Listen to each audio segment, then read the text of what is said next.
So I began doing my own investigating, and through talking to my uncle, Simon Weisberg, I learned about my parents' experiences in the Holocaust.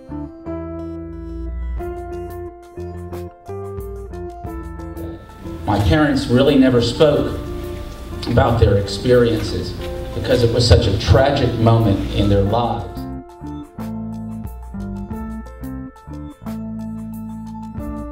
I can talk about the experiences of my family, and I can say I knew Holocaust survivors, and I can tell their stories. But maybe in about 20 years, there really won't be anybody left to tell this story.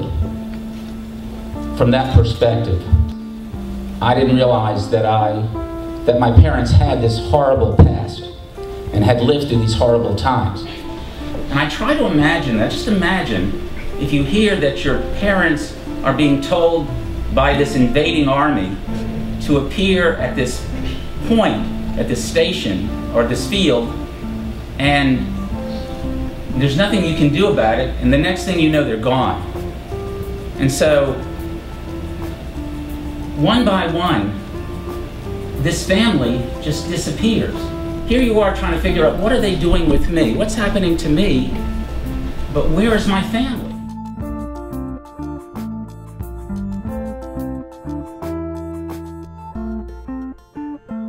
The reason they are so incredibly emaciated is because these people haven't eaten and haven't been fed anywhere near the basic diet that we just take for granted. I noticed that both my parents had numbers on their arms, because the first thing the Nazis did when they took my parents away was they put numbers, tattoos on their arms. They wanted to dehumanize people. So people became, no longer were they people, they were numbers. And when you ask a survivor, how did you manage to survive? They all tell you the same thing. Just lucky. It's just pure luck. Happened to be at the right place at the right time, and if the war had continued, they eventually would have died.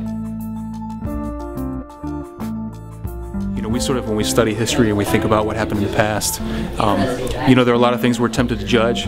Slavery, various inequalities with regards to women, and sort of sometimes we ask the questions, what will people judge about our generation and about us? And it's possible, and some people have suggested that it is actually knowing the wrong that exists in the world and not doing anything about it. The only thing necessary for the triumph of evil is for good men to do nothing. And I think Mr. Lefko's message is a powerful one, in that when there are injustices in the world, when there are inequalities, that we've got to step up and that we've got to do something. And I really appreciate the fact that our students heard that message from him. So I'm really grateful.